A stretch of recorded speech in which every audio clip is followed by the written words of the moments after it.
بالله من الشيطان اللعين الرجيم. بسم الله الرحمن الرحيم.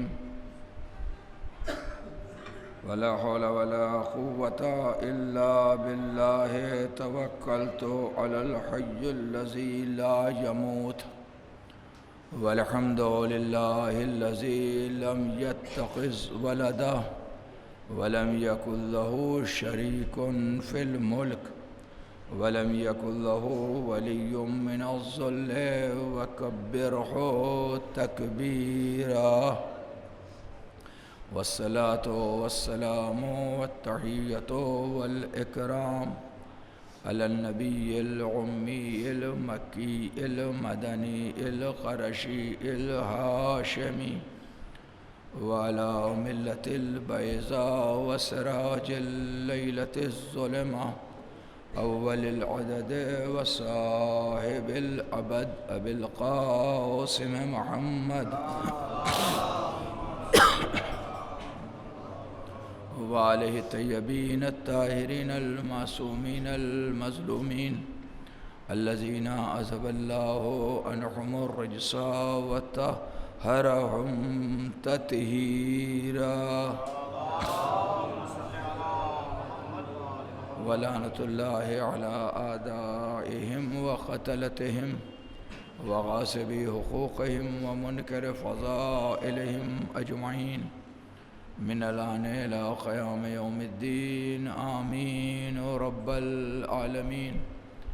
أما بعد فقد قال الله الحكيم في كتابه الكريم بسم الله الرحمن الرحيم. ويقول الذين كفروا لست مرسلا قل كفى بالله شهيدا بيني وبينكم ومن عنده علم الكتاب. صلوات محمد.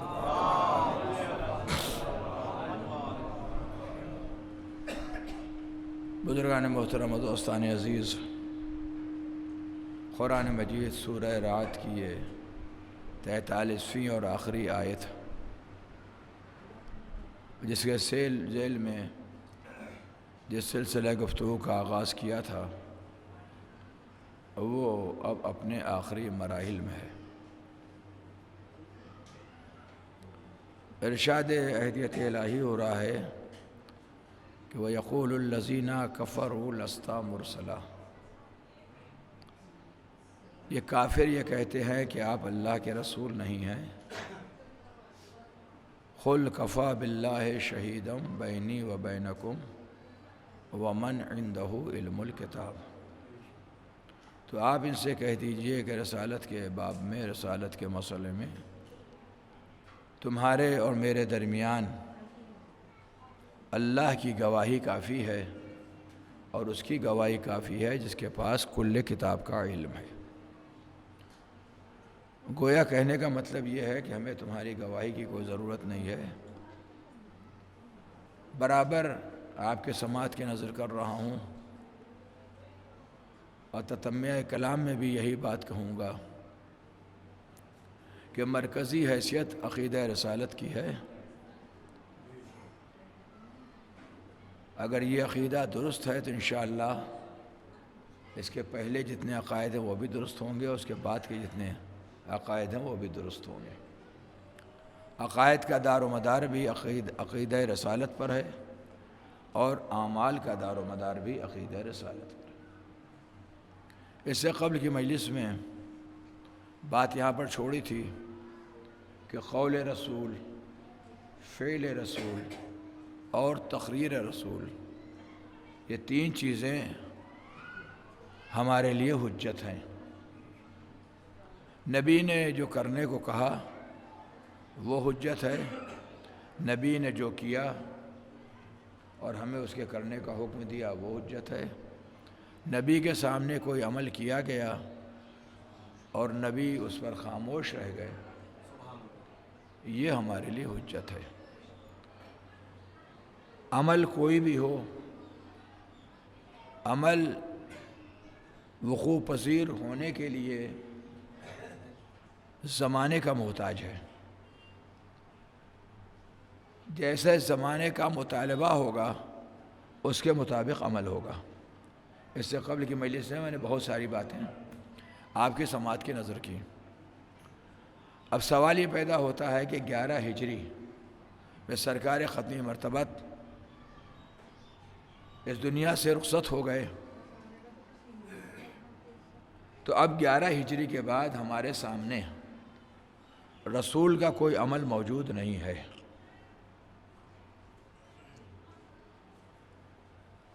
تب اس کے بعد جو سلسلہ امامت قائم ہوا تو امام کہتے ہی اس کو ہیں جو معصوم ہو، لہٰذا اپنے عمر کے آخری دور میں تقریباً 68 دن پہلے سرکار ختمی مرتبت نے یہ اعلان کر دیا کہ من کنت مولا ہو فہذا علی مولا، جس کا میں مولا ہوں اس کا یہ علی مولا ہے۔ یعنی اب تک جس کے لیے میرا عمل حجت تھا، اب اس کے لیے علی کا عمل حجت ہوگا۔ ایک صلوات بھیجے محمد اور آل محمد۔ اب جس نئے سے گفتگو کا آغاز کرنا ہے وہ تھوڑا سا پیرایا بالکل تھوڑا سا الگ ہے، اور وہ یہ ہے کہ قول رسول حجت ہے اور فعل رسول حجت ہے، ساتھ میں تقریر رسول۔ قول یعنی نبی نے کیا کہا یہ ہمارے لیے حجت ہے، فعل رسول یعنی نبی نے کیا کیا یہ ہمارے لیے حجت ہے۔ تو اب عالم اسلام سے ایک سوال کرنے کا دل چاہتا ہے کہ جو نبی نے کہا وہ ہمارے لیے حجت ہے، یہ بات ہمیں تسلیم ہے۔ جو نبی نے کیا وہ ہمارے لیے حجت ہے، یہ بات بھی تسلیم ہے۔ لیکن جب نبی دنیا سے چلے گئے تو عمل رسول اب نگاہوں کے سامنے نہیں ہے۔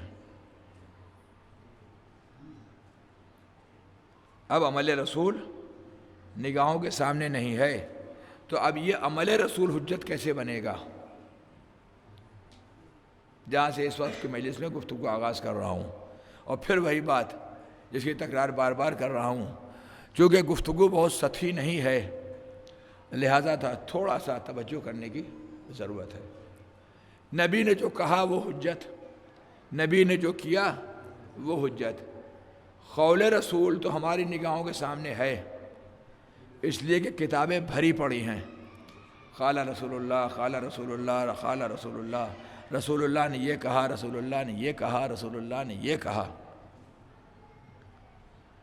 اور ہم تحقیق کر لیں تو یہ بات سمجھ میں آ جائے گی کہ رسول نے یہ کہا ہے یا نہیں کہا ہے۔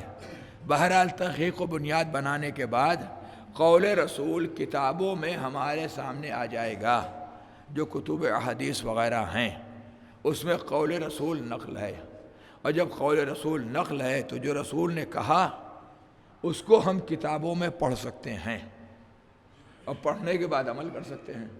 جیسے ہی ہمیں یقین ہو جائے گا کہ یہ رسول کا قول ہے وہ ہمارے لیے حجت بن جائے گا۔ ایک سوال یہ ہے کہ قول رسول تو کتابوں میں محفوظ ہے، فعل رسول کہاں محفوظ ہے؟ ایک بنیادی سوال یہ پیدا ہوتا ہے کہ قول رسول تو کتابوں میں محفوظ ہے، فعل رسول کہاں محفوظ ہے؟ ہو سکتا ہے کوئی صاحب یہ کہیں کہ رسول نے جو کیا، یعنی جو عمل رسول ہے، جو فعل رسول ہے، وہ بھی تو کتابوں میں لکھا ہوا ہے، لیکن میں کہوں گا جیسے ہی وہ کتابوں میں لکھ دیا جائے گا وہ قول بن جائے گا، فعل نہیں رہے گا۔ اہل علم تشریف فرمائے، میری بات رائے گاہ نہ ہونے پائے۔ رسول نے جو کیا ٹھیک ہے، وہ ہمارے لیے حجت ہے، تو اللہ کی ذمہ داری ہے کہ قیامت تک کے لیے قول رسول بھی محفوظ رہے اور فعل رسول بھی محفوظ رہے۔ قول رسول کتابوں میں محفوظ، یہ بات تسلیم۔ فعل رسول اگر کتابوں میں آ جائے گا اور یہ لکھ دیا جائے گا کہ رسول نے یہ کیا، رسول نے یہ کیا، رسول نے یہ کیا، تو جیسے ہی لکھا جائے گا وہ قول کی منزل میں ہوگا، فعل کی منزل میں نہیں ہوگا۔ اور عجیب و غریب مرحلہ ہے، قرآن مجید نے اطاعت رسول کا بھی مطالبہ کیا اور اتباع رسول کا بھی مطالبہ کیا۔ یا ایھا الذین آمنوا اطیعوا اللہ اطیعوا الرسول واولی الامر منکم، اللہ کی اطاعت کرو، رسول کی اطاعت کرو اور صاحبان امر کی اطاعت کرو۔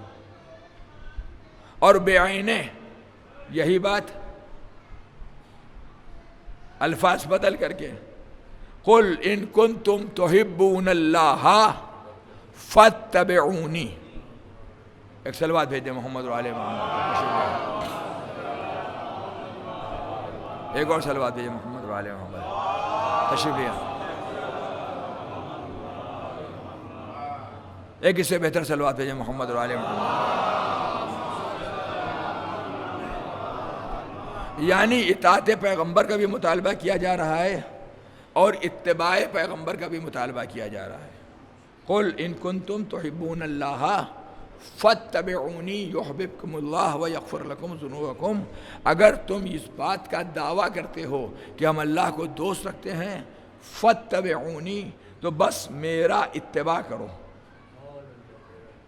اردو زبان میں تو اطاعت کا ترجمہ بھی پیروی کر دیا گیا اور اتباع کا ترجمہ بھی پیروی کر دیا گیا، اور دونوں جگہ ایک ہی بات کہی گئی کہ اگر اللہ کو دوست رکھتے ہو تو رسول کی پیروی کرو، اگر مومن ہو تو رسول کی پیروی کرو۔ یعنی اطاعت کے معنی بھی پیروی، اتباع کے معنی بھی پیروی، لیکن اگر دونوں لفظ ہم معنی ہیں تو کیا ضرورت ہے کہ قرآن مجید اطاعت کے لفظ کو چھوڑ کر کے اتباع کے لفظ کا مطالبہ کرے؟ اہل ہند تشریف فرما ہے، میری بات رائے گاہ نہ ہونے پائے۔ جب غور کیا اور تفاسیر کا جائزہ لیا تو معلوم یہ ہوا اطاعت اس پیروی کو کہتے ہیں جس میں اطاعت کرتے وقت قول رسول نگاہوں کے سامنے ہو، اور اتباع اس پیروی کو کہتے ہیں جس میں پیروی کرتے وقت فعل رسول اور عمل رسول نگاہوں کے سامنے ہو۔ تو اگر اتباع یعنی جو رسول نے کیا ہے وہ ہمیں کرنا ہے، اطاعت یعنی جو رسول نے کہا ہے وہ ہمیں کرنا ہے، تو قول تو کتابوں میں محفوظ ہو جائے گا، عمل کتابوں میں محفوظ نہیں ہو سکتا، اس لیے کہ جیسے ہی عمل کتابوں میں محفوظ کیا جائے گا فوراً وہ قول بن جائے گا۔ اب یہ اللہ کی ذمہ داری ہے کہ قیامت تک کے لیے قول رسول بھی محفوظ رہے اور عمل رسول بھی محفوظ رہے، قول رسول بھی محفوظ رہے اور عمل رسول بھی محفوظ رہے، اس لیے کہ پیروی کرنے والے افراد فقط 11 ہجری تک نہیں ہیں، 11 ہجری کے بعد جو پیدا ہونے والا انسان ہے، 11 ہجری سے لے کر کے قیامت تک جتنے مسلمان ہیں، جتنے مومن ہیں، ان سب سے مطالبہ ہے کہ اطاعت پیغمبر کرو، اتباع پیغمبر کرو۔ تو اب ان کے لیے خدا کی ذمہ داری ہے کہ وہ قول رسول کو بھی محفوظ کرے اور فعل رسول کو بھی محفوظ کرے۔ تو قول رسول، بار بار تکرار کر رہا ہوں، قول رسول تو کتابوں میں محفوظ ہو گیا، ہم کتابوں کو پڑھیں گے، پڑھنے کے بعد قول رسول کو بنیاد بنا کر کے رسول کی پیروی کر لیں گے، لیکن عمل رسول کہاں محفوظ ہوگا؟ پھر جملہ کی تکرار کروں گا، اگر عمل کتابوں میں نقل ہوگا تو فوراً قول بن جائے گا، عمل نہیں رہے گا۔ عمل کتابوں میں محفوظ نہیں ہوتا، عمل آئینوں میں محفوظ ہوتا ہے۔ عمل کتابوں میں محفوظ نہیں ہوتا، عمل آئینوں میں محفوظ ہوتا ہے۔ سامنے یہ کیمرہ لگا ہوا ہے، اس میں ایک چھوٹا سا آئینہ ہے، چھوٹا سا گلاس ہے، چھوٹا سا آئینہ ہے جو پوری تقریر کو محفوظ کر رہا ہے۔ کیا کہا، کیا اشارہ کیا، کدھر اشارہ تھا، کدھر رخ تھا، کیا بولا، کیا نہیں بولا، یہ آئینہ سب محفوظ کر رہا ہے۔ اگر کچھ غلط پڑھ کر کے یہاں سے نکل جاؤں، بعد میں آ کر کے ہم سے آپ محاسبہ کریں، ہم کہیں یہ تو ہم نے کہا ہی نہیں تھا، یہ تو ہمارا مقصد ہی نہیں تھا۔ اگر یہ آئینہ نہ ہو تو فرار کی گنجائش ہے، اگر یہ آئینہ نہ ہو تو فرار کی گنجائش ہے، لیکن جیسے ہی میں نے انکار کیا فوراً یہ مجلس ریلے کر دی گئی۔ اب ذرا غور سے آپ دیکھ لیجئے کیا کہہ رہے ہیں، کیا پڑھ رہے ہیں، انگلی کدھر ہے، چہرہ کدھر ہے، اشارہ کدھر ہے۔ اب میں ہو جاؤں گا لاجواب۔ اور آج کی دنیا میں آپ دیکھیے جہاں کیمرے نہیں بھی لگے ہوتے وہاں ایک بورڈ لگا دیا جاتا ہے آپ کیمروں کی نظر میں ہیں۔ نتیجہ کیا ہوتا ہے؟ ہر انسان الرٹ ہو جاتا ہے، ہم کیمرے کی نظر میں ہیں، ہم کیمرے کی نظر میں ہیں۔ آپ کو بھی اگر اپنے گھر کی حفاظت کرنا ہے تو کیمرہ لگوائیے یا نہ لگوائیے، دروازے پر ایک بورڈ لگوا دیجئے کہ آپ کیمرے کی نظر میں ہیں۔ ایک صلوات بھیجئے محمد و آل محمد۔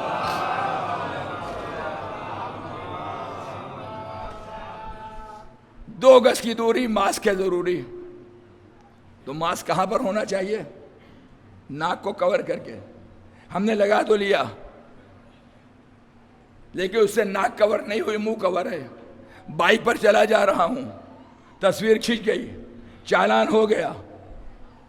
جب موبائل پر SMS آیا، بعد میں پتہ کیا جا کر کے کہا ارے بھائی کیسے چالان کر دیا، میں تو ماسک لگائے ہوئے تھا، میں تو سرکاری قوانین کی پابندی کرنے والا ہوں، اس لیے کہ سرکاری ملازم ہوں۔ ہم نہیں پابندی کریں گے تو کون کرے گا؟ جیسے ہم جا کر اس کے بر سے کہا پریشان نہ ہوئیے، تشریف رکھیے، ابھی مسئلہ حل ہو جاتا ہے۔ اس کے بعد اس نے وہی اسکرین لا کر کے سامنے رکھ دی۔ ہم نے کیا ہوا؟ ماسک تو لگا ہوا ہے۔ کہاں لگا تو ہوا ہے مگر ہونٹوں پہ لگا ہوا ہے، ناک پہ نہیں ہے۔ اب ہمارے پاس بھاگنے کا کوئی راستہ ہے سوائے اس کے خاموشی سے عزت بچاتے ہوئے جو چالان ہوا ہے اس کی بھرپائی کر دی جائے، اس کو جمع کر دیا جائے اور عزت کے ساتھ گھر چلے جائیں۔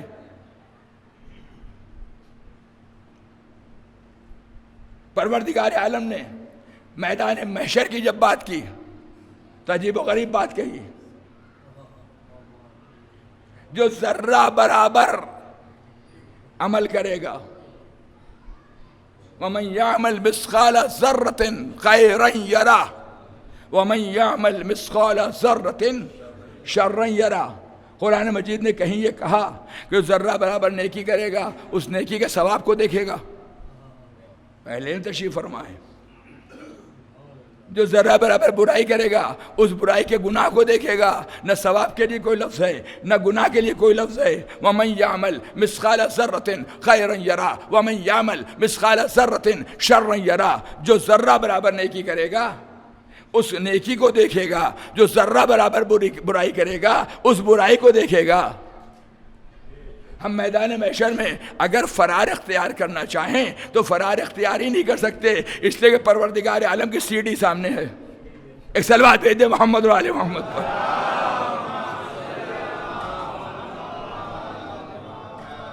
اب پوری اسکرین سامنے ہے، فرار کی کوئی گنجائش ہی نہیں ہے۔ بھاگنا چاہے تو کہیں سے بھاگنے کا کوئی امکان ہی نہیں ہے، اس لیے کہ جو عمل ہم نے کیا ہے وہ سب علم پروردگار میں محفوظ ہے۔ جہاں فرار ہوئے وَمَنْ يَعْمَلْ مِثْقَالَ ذَرَّةٍ خَيْرًا يَرَهُ وَمَنْ يَعْمَلْ مِثْقَالَ ذَرَّةٍ شَرًّا يَرَهُ۔ ذرہ برابر نیکی کرو گے وہ بھی دیکھو گے، ذرہ برابر برائی کرو گے اس کو بھی دیکھو گے۔ مجلس کے بعد میں کسی سے کہوں کہ بھائی مجلس میں محمد امیر صاحب سو رہے تھے، نہیں، اگر میں کہوں مجلس کے بعد کوئی ماننے کو تیار نہیں ہوگا، لیکن جیسے یہ کیمرہ دکھا دیا جائے گا، یہ محمد امیر صاحب بھی انکار کرنا چاہے تو ایک صلوات ہے یہ محمد و آل محمد۔ ارے بھائی بہت سی باتیں مثال میں کہی جاتی ہیں، آپ کا نام مجھے اصبر یاد ہے، میں نے آپ کا نام لے لیا، ورنہ سونے والے اور بھی ہوں گے۔ ایک صلوات بھیجے محمد و آل محمد۔ اتنی باتیں اس لیے عرض کی کہ وہ خدا جو عام بندوں کے اعمال کو چھوڑے نہیں، سب کو محفوظ کر لے، عام بندوں کے گنہگاروں کے اعمال کو نہ چھوڑے اور اعلان کر دے وَمَنْ يَعْمَلْ مِثْقَالَ ذَرَّةٍ خَيْرًا يَرَهُ وَمَنْ يَعْمَلْ مِثْقَالَ ذَرَّةٍ شَرًّا يَرَهُ۔ جو ذرہ برابر نیکی کرے گا اس کو بھی دیکھے گا، ذرہ برابر برائی کرے گا اس کو بھی دیکھے گا۔ تو اس کی ذمہ داری ہے کہ نہیں کہ وہ عمل رسول کو محفوظ کرے؟ ایک صلوات بھیجے محمد و آل محمد۔ اس لیے کہ سارے اعمال کا دار و مدار ہی ہے عمل رسول پر۔ تو عمل رسول کو محفوظ کرے یا نہ کرے؟ ہم اگر ہاتھ جوڑ کر کے بارگاہ خداوندی میں گلا کریں، شکوہ کریں، فریاد کریں، پالنے والے، ہم نے اس دور میں آنکھ کھولا کہ 1400 سال پہلے تقریباً رسول مقبول دنیا سے چلے گئے، ہمارے سامنے فعل رسول تو تھا نہیں، قول رسول تھا، تو ہم اطاعت پیغمبر تو کر سکتے ہیں، اتباع پیغمبر نہیں کر سکتے۔ تو ہمارا یہ کہنا بجا ہوگا یا نہیں؟ بجا ہوگا، مگر اس وقت جب عمل پیغمبر محفوظ نہ ہو۔ اب پھر جملہ دہراؤں گا، عمل اگر کتابوں میں آئے گا، کتابوں میں محفوظ ہوگا تو قول بن جائے گا۔ عمل محفوظ ہوتا ہے آئینوں میں،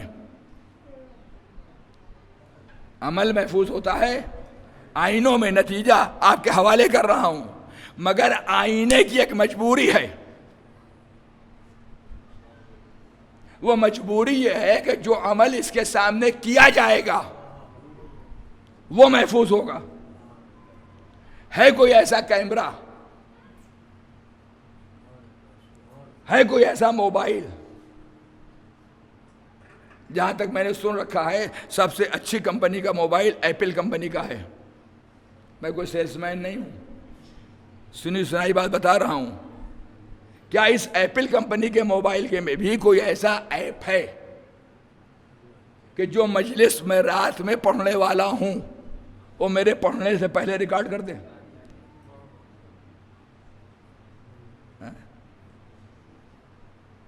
نہیں کر سکتا۔ یعنی آئینے کی مجبوری یہ ہے کہ عمل کو محفوظ تو کرے گا مگر اس کے سامنے عمل کیا گیا ہو۔ نتیجہ آپ کے حوالے کر رہا ہوں، ایک صلوات بھیج دیں مل جل کر کے محمد علیہ وسلم۔ اس کی مجبوری یہ ہے کہ اس کے سامنے عمل کیا گیا ہو۔ تو اگر رسول کے زمانے میں ٹیکنالوجی اتنی ایڈوانس ہوتی تو ہم پوری زندگی کی ویڈیوگرافی کر لیتے، سارے اعمال محفوظ ہو جاتے، اور سارے اعمال اگر محفوظ ہو جاتے تو آج کے بہت سے مسائل حل ہو جاتے۔ رسول نماز پڑھتے تھے تو ہاتھ کہاں ہوتا؟ جیسے ہی کوئی گریز کرتا ہم فوراً ویڈیو فلم دکھا دیتے۔ رسول نے غدیر کے میدان میں کس کو مولا بنایا؟ جیسے کوئی انکار کرتا ہم پوری ویڈیو فلم دکھا دیتے۔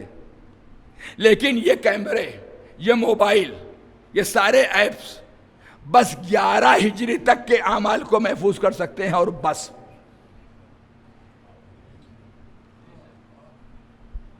صرف 11 ہجری تک کے اعمال کو محفوظ کر سکتے ہیں، اور بس اس کے آگے کے اعمال کو یہ محفوظ نہیں کر سکتے۔ کیوں؟ اس لیے کہ ان کی مجبوری یہ ہے کہ وہ عمل محفوظ کریں گے جو ان کے سامنے کیا گیا ہو۔ تو 11 ہجری کے بعد کیا ہوگا؟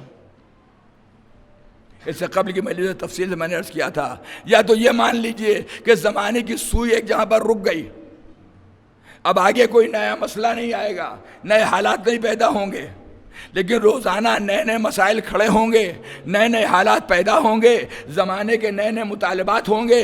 تو اب کوئی ہونا تو چاہیے ایسا آئینہ جو یہ بتائے کہ عمل رسول کیا تھا۔ اب ساری باتوں کو سمیٹ کر مجھے ایک جملے میں کہنے دیجئے، آئینوں میں عمل محفوظ ہوتا ہے مگر ہمیں ایسے آئینے نہیں چاہیے، ہمیں ایسے آئینے نہیں چاہیے جو یہ بتائیں کہ رسول نے کیا کیا۔ اہل تشریف فرمائیں، ہمیں ایسے آئینے نہیں چاہیے جو یہ بتائیں کہ رسول نے کیا کیا، ہمیں ایسے آئینے چاہیے جو یہ بتائیں کہ اگر رسول ہوتے تو کیا کرتے۔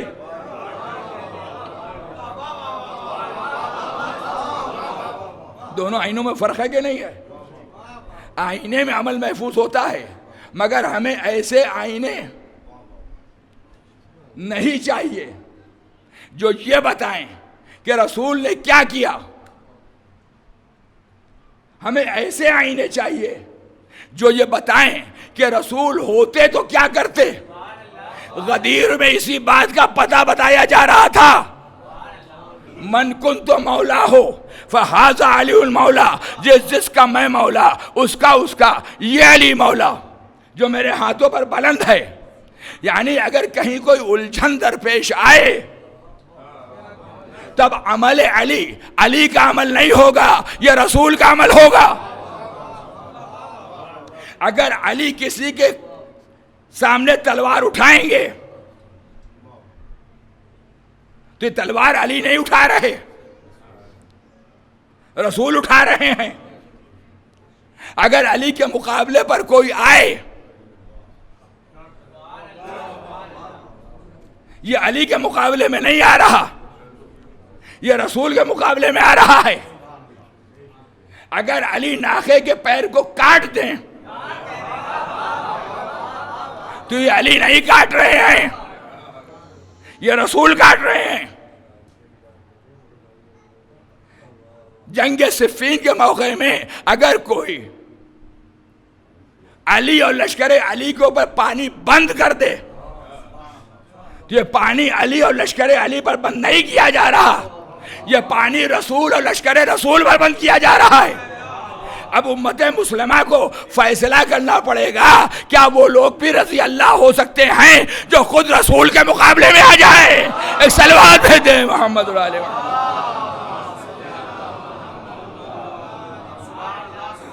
ایک اور صلوات بھیجیں محمد علیہ وسلم۔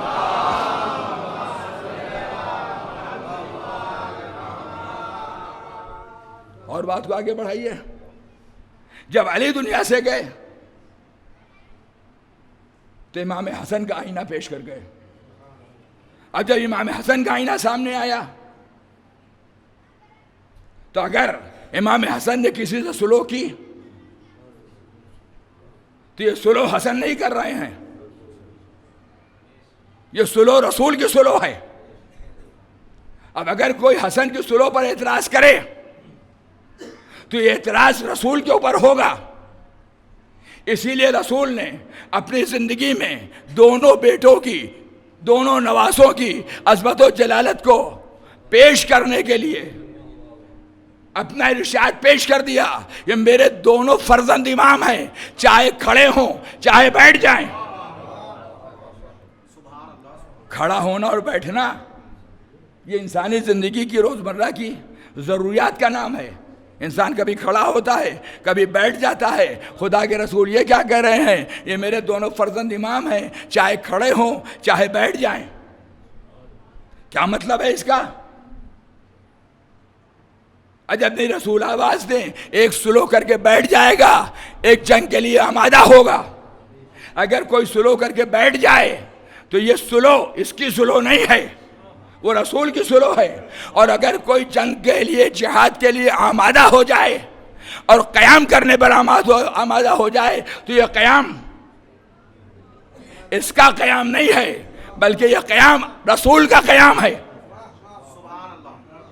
یہ قیام رسول کا قیام ہے۔ یعنی حسن کی سلو، رسول کی سلو۔ اگر رسول ہوتے تو وہی کرتے جو حسن نے کیا۔ اور کربلا میں، نتیجہ آپ کے حوالے کر رہا ہوں، کربلا میں اگر رسول ہوتے تو وہی کرتے جو حسین نے کیا، وہی کرتے جو حسین نے کیا۔ تو اب مجھے بلا تردد کہنے دیجئے، قاتل حسین قاتل رسول ہے۔ ایک صلوات بھیجے محمد علیہ وسلم۔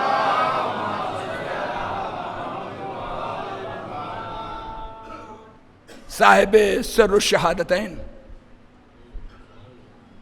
کتاب کا نام سر الشہادتین، علماء اہل سنت کے بزرگ عالم اپنی کتاب میں تحریر کرتے ہیں کہ پروردگار عالم نے اپنے رسول کو ساری فضیلتیں دیں، بس شہادت نہیں عطا کی۔ اب وہ عطا کی ہے نہیں عطا کی وہ ایک الگ بحث ہے، اس پر جانے کا موقع نہیں ہے۔ ہم تو بس اتنا کہہ رہے ہیں جو بزرگ عالم اہل سنت نے کہا ہے اپنی کتاب سر الشہادتین میں۔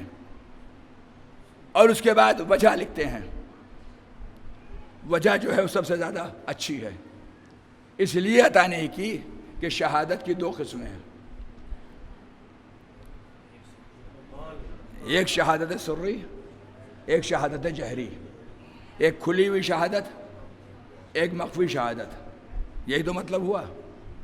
اگر رسول کو پروردگار عالم شرف شہادت جہری دیتا تو اللہ کا حبیب شرف شہادت سری سے محروم ہوتا، اگر شرف شہادت سری دیتا تو شرف شہادت جہری سے محروم ہوتا۔ لہٰذا یہ اللہ کا انتظام تھا کہ اس نے رسول کو دو نواسے دیے، ایک کا نام حسن، ایک کا نام حسین، ایک کو چنا شرف شہادت جہری کے لیے، ایک کو چنا شرف شہادت سری کے لیے، ایک کی شہادت زہر سے، ایک کی شہادت تلوار سے، اور ان دونوں نواسوں کے ذریعے سے اللہ نے اپنے رسول کو شرف شہادت جہری سے بھی نوازا، شرف شہادت سری سے بھی نوازا۔ اب تو میری بات کو دلیل فراہم ہو گئی کہ حسن کی شہادت نہیں، حسن کی شہادت نہیں، کس کی شہادت ہے؟ رسول کی شہادت ہے۔ اور حسین کی شہادت نہیں، در حقیقت کس کی شہادت ہے؟ رسول کی شہادت ہے۔ اگر یہاں تک آپ میری بات سے متفق ہو گئے تو پھر ایک اگلا سوال ہے، قاتل حسن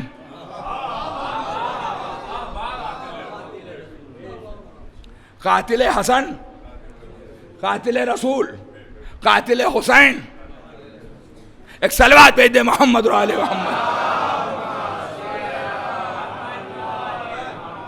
قاتل حسن، قاتل رسول، قاتل حسین، قاتل رسول۔ اب مسلمان قاتل رسول کے بارے میں کیا فیصلہ کریں گے وہ جانیں، یہ ان کا اپنا ذاتی فیصلہ ہوگا۔ آئیے قرآن سے پوچھیں، قرآن کا فیصلہ کیا ہے؟ قرآن مجید سورہ احزاب آئے صلوات کے فوراً بعد ہے آئے لعنت۔ پوری ذمہ داری سے کہہ رہا ہوں، ان اللہ و ملائکتہ یصلون علی النبی یا ایھا الذین آمنوا صلوا علیہ وسلموا۔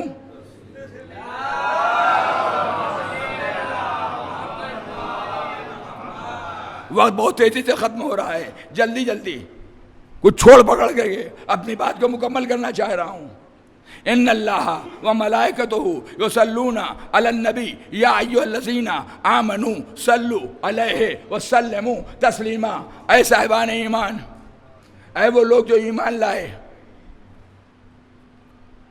اللہ اور اس کے ملائکہ ان پر درود بھیجتے ہیں، تمہاری ذمہ داری یہ ہے کہ تم بھی درود بھیجو۔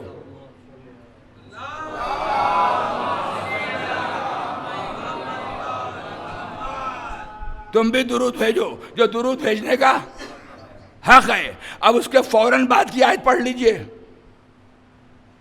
ان الذین یؤذون اللہ ورسولہ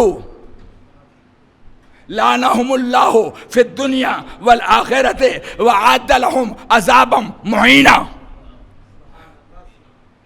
اور وہ لوگ جو رسول کو اور اللہ کو، ان الذین یؤذون اللہ ورسولہ، جو اللہ کو اور اس کے رسول کو ایذا پہنچاتے ہیں، ان پر دنیا میں بھی لعنت ہے، ان پر آخرت میں بھی لعنت ہے، اور انہی کے لیے جہنم کا دردناک عذاب ہے۔ بھائی متوجہ رہو، نہیں بات مس ہو جائے گی، بات میں سمجھ۔ ایک صلوات بھیجے محمد و آل محمد پر۔ اب بات مس کر دو گے تو بعد میں بیٹھک میں آ کے پھر پریشان کرو گے۔ ایک صلوات بھیجے محمد و آل محمد۔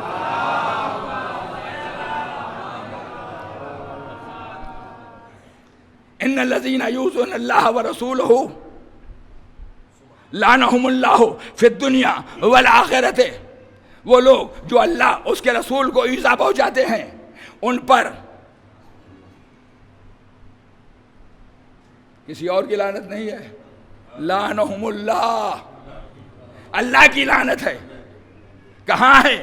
دنیا میں بھی ہے اور آخرت میں بھی ہے، اور ان کے لیے دردناک عذاب ہے. اب مجھے کہنے دیجئے، سورہ احزاب کی یہ دونوں آیتیں پیہم ہمارے تولے پر بھی دلالت کرتی ہیں اور ہمارے عقیدہ تبرہ پر بھی دلالت کرتی ہیں. گویا خدا آواز دے رہا ہے کہ ہم درود قبول نہیں کریں گے اس وقت تک جب تک کہ ان کے دشمنوں پر لعنت نہیں کرو گے. ایک صلوات بھیج دے محمد اور آل محمد.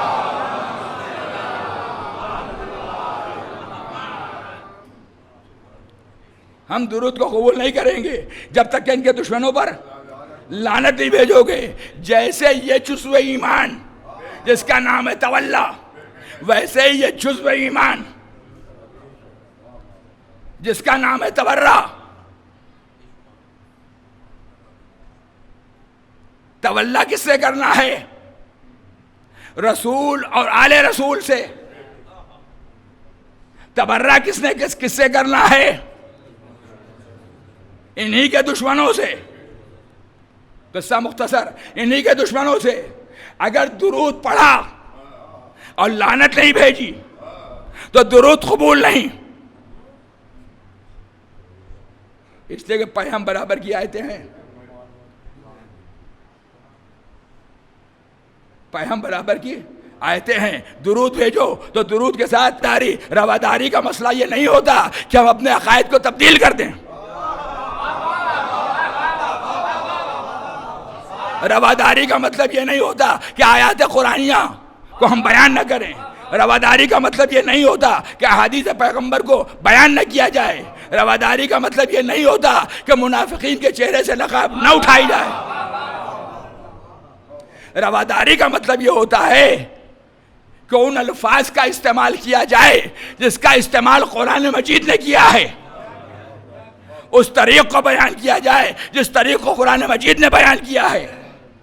ان باتوں کو بیان کیا جائے جس کو احادیث پیغمبر نے بیان کیا گیا ہے. اگر دنیا ہمیں بدنام کرے یہ وہ قوم ہے، یہ وہ فرقہ ہے جہاں گالیاں دینا جائز ہے، تو ہم اس کو بتا دیں ہم تبرہ کرتے ہیں، گالیاں نہیں دیتے. یہ کام کسی اور کا ہے جو ہمارے سر مڑھا جا رہا ہے. کیا آپ کی تاریخ پر نگاہ نہیں ہے کہ ممبروں پر سب و شتم کا لفظ دامن تاریخ میں آج بھی محفوظ ہے؟ آپ بتائیے کہ ہم نے یا ہمارے والوں نے گالیاں دی یا آپ نے اور آپ کے والوں نے گالیاں دی؟ یہ کام ہمارا نہیں ہے. ایک صلوات دے دیں محمد اور آل محمد.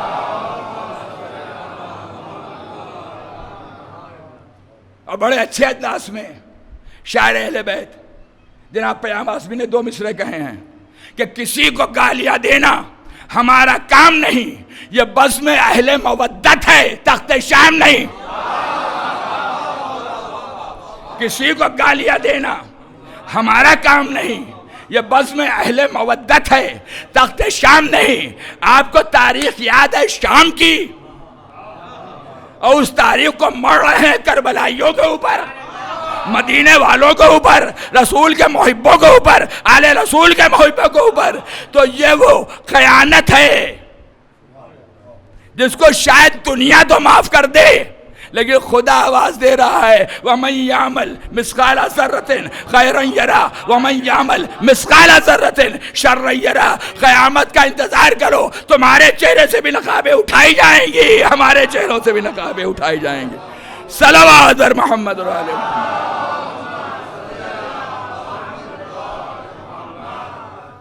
ایک اور صلوات بھیجیں محمد اور آل محمد.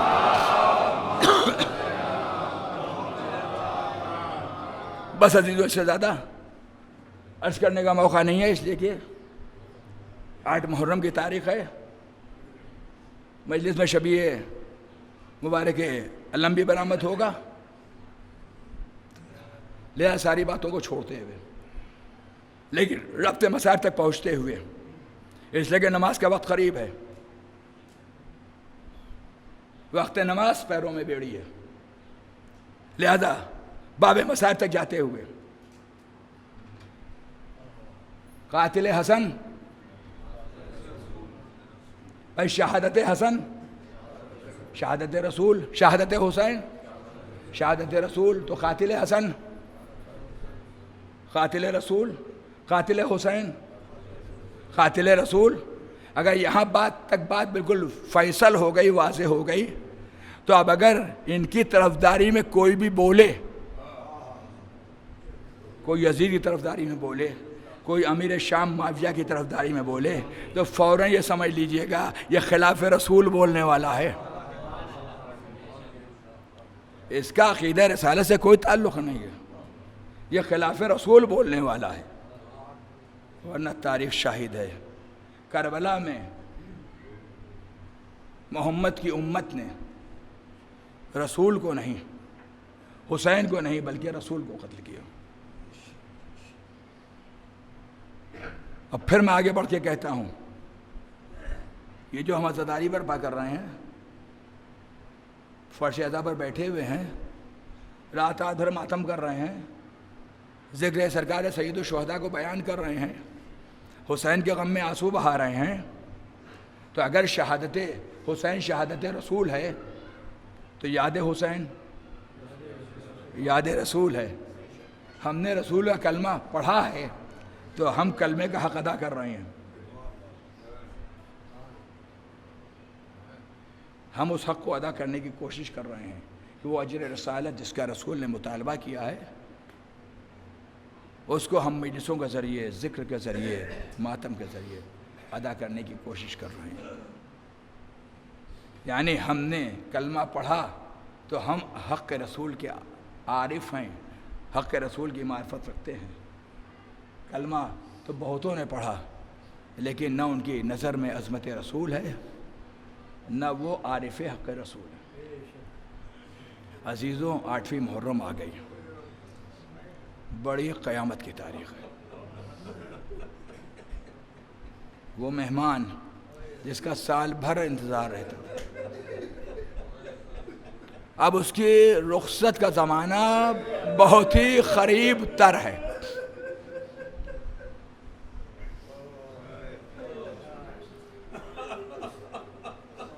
کتنے مصائب کا سامنا کربلا میں ہمارے مولا نے کیا، خدا کی قسم ابھی تک تو ہم نے کما حقو کربلا کو بیان ہی نہیں کیا۔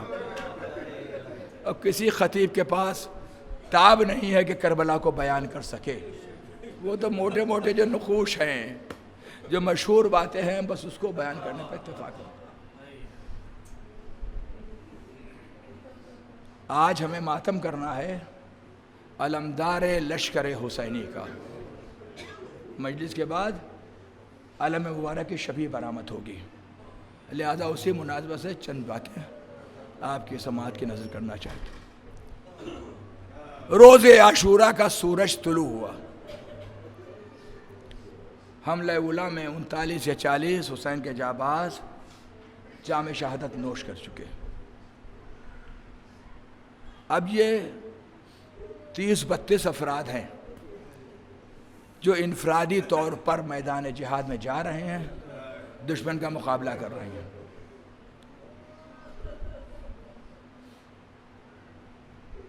حسین کی کیفیت یہ ہے کہ جو بھی میدان میں جا رہا ہے اس کی لاش کو اٹھا کر کے خیمے میں لے کر کے آ رہے ہیں۔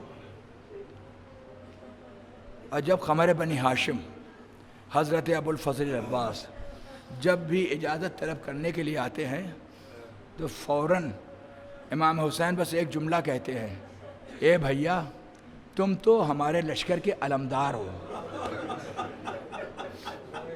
علمدار کی موت لشکر کی موت ہوا کرتی ہے۔ وقت گزرتا رہا اور ایک منزل وہ بھی آئی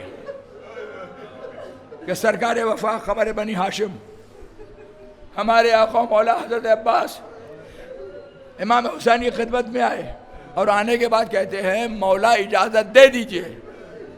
امام نے اسی جملے کی پھر تکرار کی کہ تم تو میرے لشکر کے علمدار ہو، علمدار کی موت لشکر کی موت ہوتی ہے، تمہیں کیسے اجازت دوں؟ بس اتنا سننا تھا۔ قمر بنی ہاشم نے بس ایک جملہ کہا، آقا اب تک جو آپ کہہ رہے تھے سب تسلیم، اور میں تو غلام ہوں، لہذا آپ کے ہر حکم کے سامنے سر تسلیم خم ہے، لیکن کیا اس غلام کو اتنا پوچھنے کی اجازت ہے کہ آقا یہ بتائیے کہ وہ لشکر کہاں ہے جس کا میں علمدار ہوں؟ حسین نے تھوڑی دیر کے لیے سکوت اختیار کیا۔ اب ارباب مقاتل کہتے ہیں اسی اثنا میں خیمے سے چھوٹے چھوٹے بچوں کی الاتش الاتش کی صدائے بلند ہوئی۔ جناب عباس سے پھر کہا، آقا اب بچوں کی پیاس دیکھی نہیں جاتی، ان سوکھے ہوئے ہونٹوں کا واسطہ، ان سوکھی ہوئی زبانوں کا واسطہ، ان سوکھے ہوئے مشکیزوں کا واسطہ، آقا اجازت دے دیجئے۔ امام حسین نے بس اتنا کہا، اے عباس اجازت تو دے رہا ہوں، مگر یہ اجازت فقط پانی لانے کے لیے ہے۔ خوش ہو گئے، چلو اجازت تو ملی۔ در خیمہ پر آئے، سکینہ کو آواز دی، سکینہ در خیمہ پر آئی۔ جناب عباس نے کہا، اے بیٹی اجازت مل گئی ہے، اور اجازت ملی ہے پانی لانے کے لیے، لہذا تو اپنے مشکیزے کو لے آؤ تاکہ میں جا کر کے پانی لے آؤں اور نتیجے میں تمہاری پیاس بجھ جائے۔ جیسے یہ خبر خیمے میں عام ہوئی کہ عباس کو پانی لانے کی اجازت ملی، سکینہ کے گرد سارے بچے جمع ہو گئے۔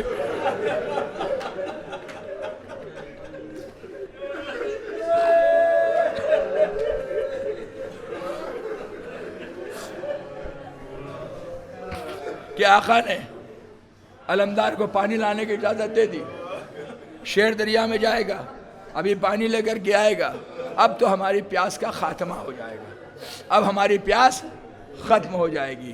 سکینہ دوڑی ہوئی گئی، سوکھی ہوئی مشک کو لے کر کے آئی، چچا کے حوالے کیا، عباس نے مشک کو لیا، علم کو لیا، امام حسین کی خدمت میں آئے، آقا سکینہ سے ملایا، بیبیوں سے ملایا، زینب سے رخصت ہو لیا، آقا جا رہا ہوں، جیسا آپ کا حکم ہے پانی لے کر کے آؤں گا۔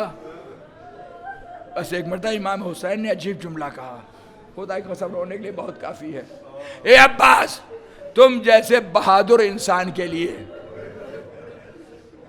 ایک نیزہ کافی ہے۔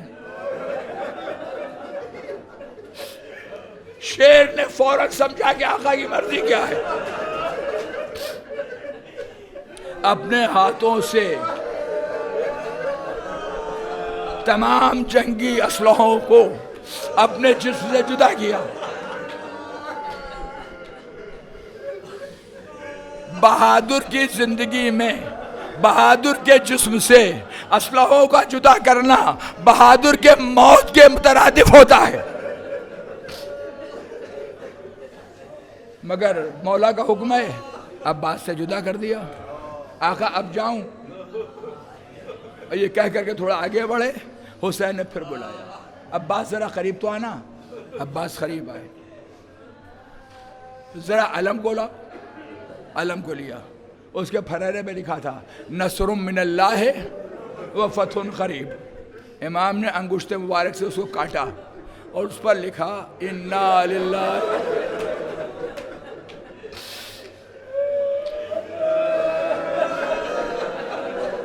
انا للہ و انا الیہ راجعون۔ شیر مولا کا مقصد سمجھ گیا، علم کو لیا، مشکیزے کو علم میں آویزہ کیا۔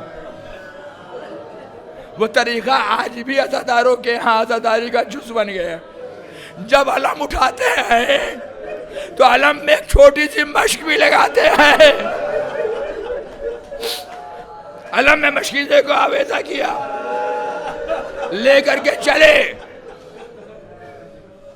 ایک نیزہ ہے اور بس.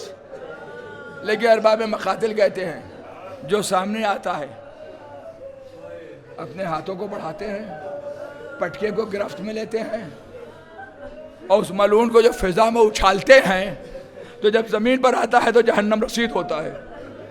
جب یہ ہیبت, یہ جلال, یہ شجاعت شیر کی دیکھی تو لشکر پھٹا, بالکل ویسے ہی جیسے تمازت آفتاب میں کائی پھٹتی ہے.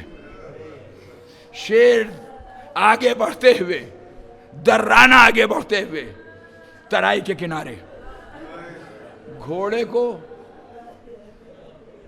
پانی کے حوالے کیا. اے گھوڑے, تو بھی بہت پیاسا ہے, اب تو دریا عباس کے قدموں میں ہے, پانی پی لے. ارباب مقاتل کہتے ہیں گھوڑے کی کیفیت یہ تھی کہ اگرچہ عباس نے گھوڑے کو پانی میں ڈال دیا تھا لیکن گھوڑے کے لب پانی تک نہیں پہنچے. اپنی زبان بے زبانی میں ہنہناتے ہوئے قیام حسینی کا رخ کر رہا ہے. اے آقا, میں وفادار کا گھوڑا ہوں. آپ میرا امتحان لے رہے ہیں. کیسے ممکن ہے سکینہ پیاسی ہو, میں پانی پی لوں؟ جھولے میں اصغر پیاسا ہو, میں پانی پی لوں؟ گھوڑے نے پانی نہیں پیا. عباس نے چلو میں آب فرات کو لیا. میرا دل کہتا ہے پانی میں سکینہ کی تصویر نظر آ گئی. چچا الاتش, پانی کو پھینکا, سوکھی ہوئی مشق کو تر کیا, پانی کو بھرا, لے کر کے چلے. لشکر میں ایک شور مچا. عباس ترائی کے کنارے پہنچ گئے. عباس نے مشکیزے میں پانی بھر لیا, چاروں طرف تلاطم ہے. اگر یہ پانی قیام حسینی تک پہنچ گیا تو پھر عباس سے اور حسین سے لڑنا آسان نہیں ہوگا. چاروں طرف شور ہے لیکن جو سامنے آتا ہے اس کو حضرت عباس واسطہ جہنم کرتے ہیں. آگے بڑھ رہے ہیں, تیزی سے بڑھ رہے ہیں. دل کی بس ایک آرزو ہے, ایک تمنا ہے, خیمے تک پانی پہنچ جائے, خیمے تک پانی پہنچ جائے. کہ کسی ملعون نے کمی گاہ سے چھپ کر ایک وار کیا, داہنا شانہ قلم ہو گیا. جیسے ہی داہنا شانہ قلم ہوا, عباس نے سرعت کے ساتھ بائیں ہاتھ سے علم کو پکڑا. ابھی حوصلے میں کمی نہیں ہے, آگے بڑھ رہے ہیں, خیمے تک پانی پہنچ جائے, خیمے تک پانی پہنچ جائے. ایک ملعون آگے بڑھا, اس نے کمیگاہ سے ایک وار کیا, بایاں شانہ بھی قلم ہوا. بایاں شانہ قلم ہوا, ہاتھ میں علم ہے مگر علم عرض کربلا پر گرا نہیں. اے عباس, تیری علمداری کو میرا لاتعداد سلام. تو نے کربلا میں علم کو چھکنے نہیں دیا, تو آج چھوٹے چھوٹے بچے علم مبارک کی شبی ہاتھوں میں لے کر یا سیدی یا عباس, یا ابوالفضل عباس آگے بڑھ رہے ہیں. رکابوں پر بلند ہو کر کے دیکھ رہے ہیں خیمہ کتنی دور ہے. علم کو زانوں سے دبائے ہوئے ہیں, مشکیزوں کو دانتوں میں دبائے ہوئے ہیں.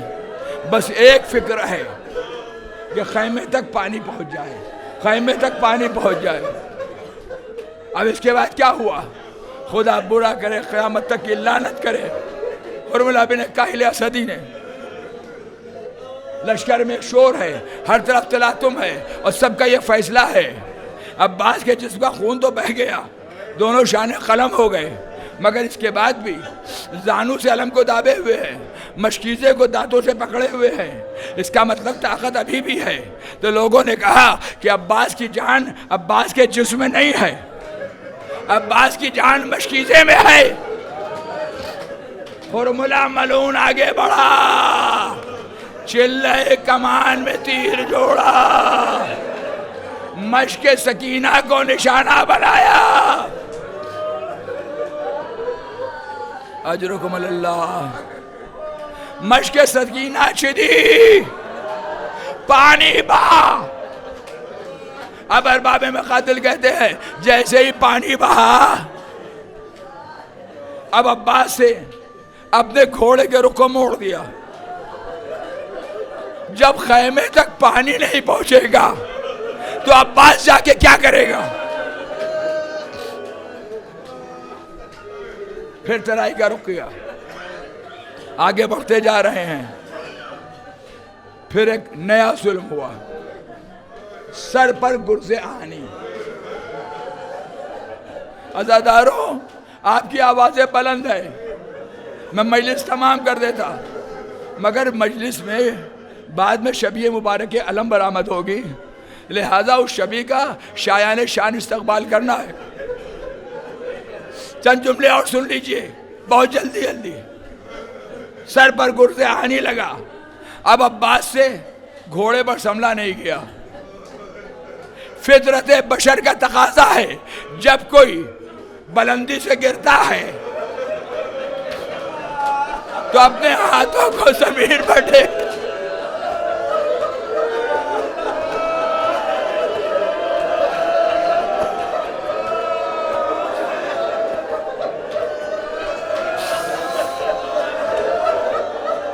اے مولا عباس کی غربت,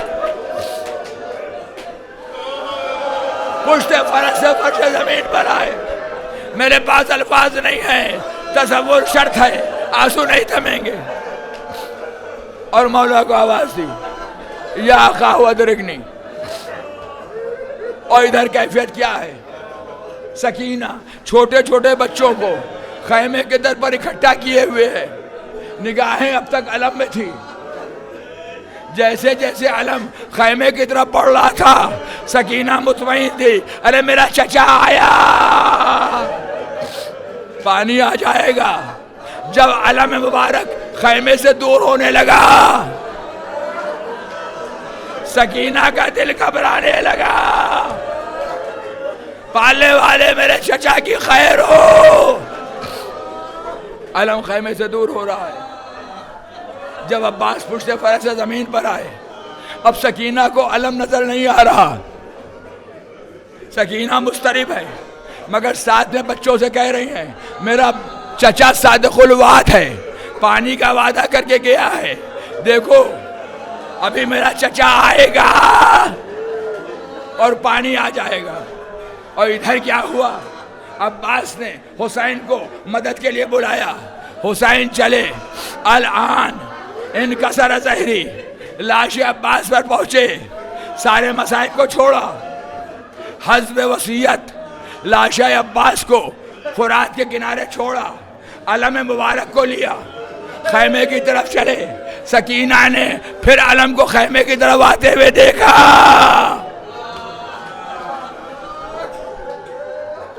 جیسے جیسے سکینہ نے دیکھا کہ علم خیمے کی طرف آ رہا ہے, سکینہ کی امیدیں بڑھی, سکینہ کی ڈھارس بنی. بچوں کو تسلی دینا پھر شروع کیا, بچوں مطمئن رہو, وہ علم آ رہا ہے. اور جب علم آئے گا تو میرا چچا بھی پانی لے کر کے آ جائے گا. بچوں, وہ علم آیا, وہ پانی آیا, وہ میرا چچا آیا. لیکن جب علم خیمے سے بالکل قریب آیا تو خدا کسی امید والے کو نا امید نہ کرے.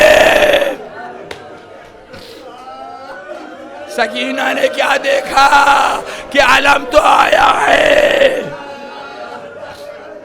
پر علمدار نہیں آیا. علم بابا حسین کے ہاتھ میں ہے. قریب گئی, دامن کو پکڑ لیا. بابا میرا چچا کہاں ہے؟ مجھ سے پانی کا وعدہ کر کے گئے تھے. حسین نے تسلی دی, اے سکینہ تمہارا چچا فرات کے کنارے شانے کٹائے سو رہا ہے، اب عباس واپس نہیں آئیں گے۔ سکینہ نے مولا حسین سے کہا اے بابا میرے چچا سے یہ کہہ دیجئے اب سکینہ پانی کا مطالبہ نہیں کرے۔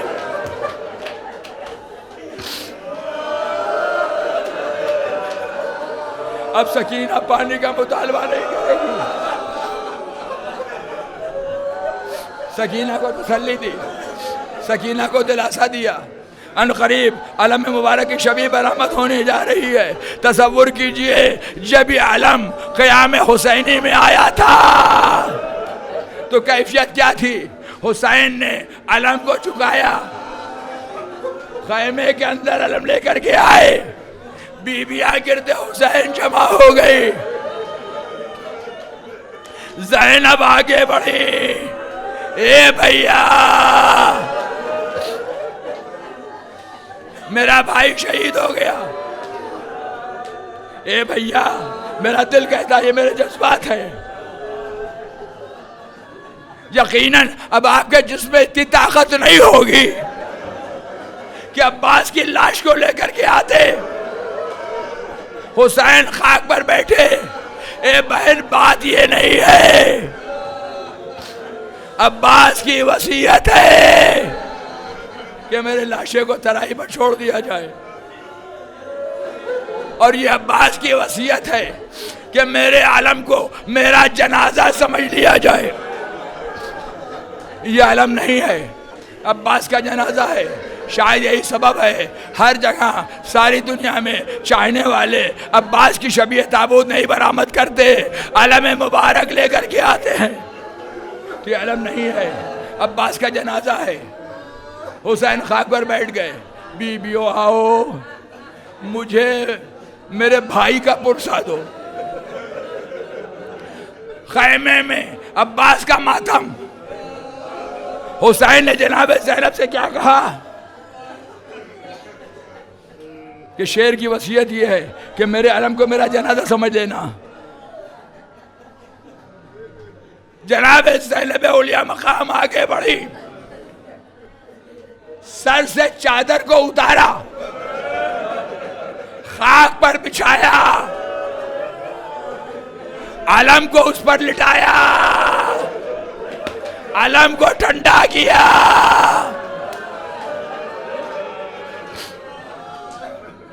اپنی چادر سے اس کو ڈھکا۔ اے بیویو یہ عباس کا جنازہ ہے، آؤ اور مجھے میرے بھائی کا پرسہ دو۔ واہ عباسا، واہ علیہ، واہ محمدہ، ارے فریاد راس غریبی و بے یاری حسین۔ عباس کا ماتم ہو رہا ہے، شور گریہ بلند ہے، نال و شیون کی آوازیں ہیں۔ بس دو جملے اور سن لیجئے، علم مبارک کی شبیہ برآمد ہونے والی ہے، سر و سینہ پیٹ کر کے اس کا استقبال کرنا ہے، اس لئے کہ علم نہیں ہے، عباس کا جنازہ ہے۔ ہاتھ جوڑ کر کے بارگاہ شہزادی جناب زینب میں بس ایک بات عرض کروں گا، اے بی بی یہ غلام یہ کہہ رہا ہے کہ اگر آپ نے علم مبارک کو لٹا کر ٹھنڈا کر کے اپنی چادر ڈال کر عباس کا ماتم کیا تو اب قیامت تک علم عباس بلند رہے گا، مجلسوں میں اسی علم کی شبیہ برآمد ہوگی، چاہنے والے نالہ و شیون کے ساتھ اس کا استقبال کریں گے۔ واہ عباسا۔